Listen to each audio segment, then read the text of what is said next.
Senhor presidente, eu quero primeiro cumprimentar o equilíbrio de Vossa Excelência na condução, mas devo dizer que só estou falando, subindo na tribuna, para falar e me dirigir ao povo brasileiro para denunciar esse golpe. Se fosse para falar apenas para os senadores, eu não subiria essa tribuna. Porque o que acontece aqui é uma fraude, farsa, um teatro de mau gosto. Desde o começo desse processo, os senhores sabem, os debates na comissão especial do impeachment, o que precisa mais, depois de tantas testemunhas, os senhores sabem que não há crime de responsabilidade. Ficou comprovado que não tinha autoria da presidente da República no caso das pedaladas. Como pode ter crime sem ter autoria?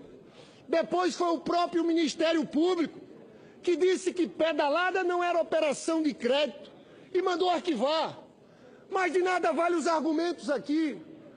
Desculpe, senhor presidente, mas isso aqui virou um balcão de negócios nesse jogo sujo do impeachment. Até melancia ganhou cargos nessa discussão. E olha que nesse momento nós somos juízes. Um juiz é um momento especial do Senado, em que nós não somos só uma casa política. Um juiz não pode negociar vantagens com a outra parte. Isso é crime, senhor presidente. Mas eu vou mais além. Eu fico impressionado a irresponsabilidade das elites brasileiras em apoiar uma aventura como essa. Quanto à presidenta Dilma, eu estou tranquilo, porque sei que se esse golpe se consumar, uma coisa ela vai conquistar, é seu espaço na história. A Dilma vai estar no panteão da história junto com Getúlio e Jango, vítimas de um golpe perpetrado por essas elites conservadoras do nosso país, que são irresponsáveis, porque não têm compromisso com a democracia. Nunca tiveram. Não tiveram contra Getúlio, contra Juscelino Kubitschek, contra Jango, uma elite brasileira que apoiou a ditadura militar desde o seu início. E tem mais, senhor presidente, quando eu falo disso, a irresponsabilidade de entrar nessa aventura, Michel Temer. Os senhores sabem que Michel Temer não sustenta esse governo até 2018. Uma delação de Eduardo Cunha acaba esse governo. Mas não é só Eduardo Cunha. São várias as delações contra o presidente interino. Os senhores estão fazendo um jogo de faz de conta. Estão esquecendo o que aconteceu esse fim de semana. Uma reunião no Palácio do Jaburu. Temer, Eliseu Padilha e Marcelo Odebrecht. Depois, 10 milhões em dinheiro vivo. Não dá nem para dizer que é para a Caixa 2 de eleição. 10 milhões em dinheiro vivo. E os senhores têm que assumir uma responsabilidade. Nós não estamos votando aqui só o afastamento ou não da presidenta Dilma. Nós estamos votando aqui se Michel Temer vai ser investigado ou não. Porque se ele vira presidente de forma definitiva, está muito claro, no artigo 86, parágrafo 4 da Constituição Federal, que diz que o presidente da República só pode ser investigado por fatos referentes a esse mandato. Então, se ele vira presidente, não pode ter investigação em cima dos 10 milhões da Odebrecht. Senhor presidente, é um presidente interino frágil. Todo mundo sabe que é sócio de Eduardo Cunha, autoritário, covarde. A senadora Vanessa Graziotin esteve presente na abertura das Olimpíadas. Que cena patética. Mandou tirar o seu nome da apresentação. Até na hora de abrir os Jogos, o locutor disse, agora vai ser abertos os Jogos Olímpicos. E não citou o nome do presidente. Mas mesmo assim, levou uma grande vaia, porque ele tem apenas 17% de apoio popular. Essa é a popularidade de Michel Temer. Senhor presidente, eu lamento muito que a gente esteja entrando nesse momento da história. Depois de todo o processo da redemocratização, da Constituição Cidadã do Dr. Ulisses Guimarães, dos avanços sociais, da inclusão social que houve no último período, onde a pobreza extrema caiu de 25,5% para 3,5%. Muitos não lembram, mas antes de Lula e Dilma, nós tínhamos fome no Nordeste brasileiro.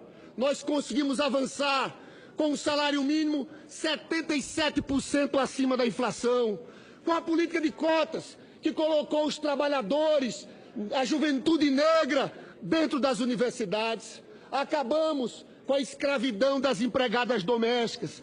Eles nunca, senhor presidente, perdoaram isso. Mas depois desse período de inclusão democrática, nós estamos entrando num momento muito perigoso da história do país.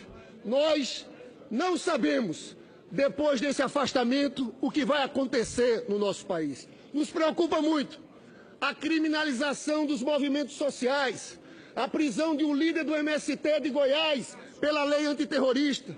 Nos preocupa muito a repressão a quem coloca faixa de fora Temer nos Jogos Olímpicos. Isso que sempre existiu aqui no nosso país. Nos preocupa muito a declaração de um ministro supremo falando da cassação de registro do Partido dos Trabalhadores. Eu me lembro de 64. Teve gente que apoiou 64 achando que não era uma ditadura. Intelectuais como Alceu Amoroso Lima, Antônio Calado e Carlos Heitor Coni acreditaram naquele momento que em 65 ia haver eleições. O que houve em 65? O ato institucional número 1, acabando com os partidos políticos, e esses intelectuais foram logo para a oposição.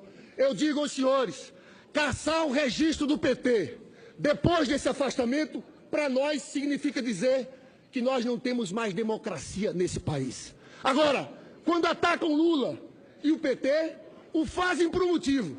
É porque esse golpe, senhor presidente, é um golpe de classe, é um golpe das elites dominantes, é um golpe da burguesia brasileira que quer retirar direitos dos trabalhadores. Eu tenho um gráfico muito interessante que mostra a evolução da participação dos salários no PIB.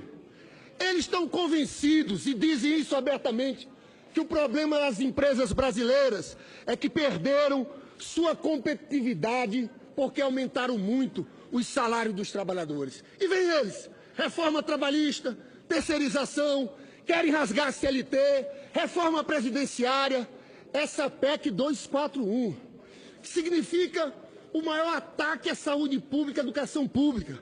Para os senhores terem uma ideia, essa PEC limita os gastos de acordo com a inflação. Se existisse, de 2006 para cá, os gastos em educação, que foram de 103 bilhões em 2015, seriam de apenas 31. Os gastos de saúde, que foram 102 bi, seria de apenas 65 bi. O salário mínimo, que era de R$ 880, seria de apenas R$ 500. Mas também, senhor presidente, esse é um golpe contra a soberania nacional. Eles querem vender o Brasil, entregar tudo, entregar o pré-sal, entregar terras, empresas públicas, reservas indígenas, tudo que der lucro. Me impressiona muito como não foi divulgado pela imprensa nacional, só pela UOL, uma notícia de 13 de maio de 2016, que o Wikileaks diz que Michel Temer atuou como informante dos Estados Unidos da América. Essa informação saiu em todos os lugares do mundo.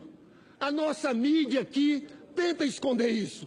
Então é um programa antidemocrático e antinacional. Por fim, senhor presidente, o que eles querem fazer é transformar o Brasil num palco de uma luta de classes escrachadas. Eu digo aqui em alto e bom som, se vierem com esse programa, nós vamos resistir nas ruas desse país. Os senhores fizeram a primeira ofensiva neoliberal aqui nos anos 90. Caiu Fernando Henrique, caiu De La Rua, Carlos André Pérez, caiu Salinas Gortari no México. Essa direita brasileira, essa elite é tão irresponsável, tão antipovo, que vai se quebrar rapidamente porque seu programa vai ser um programa de retirada de direitos violentos contra o povo brasileiro. E eu quero dizer que nós vamos resistir, vamos derrotar esses que querem impor essa política contra os trabalhadores. Se os senhores querem luta de classes, nós estamos preparados para combater no parlamento e nas ruas do país.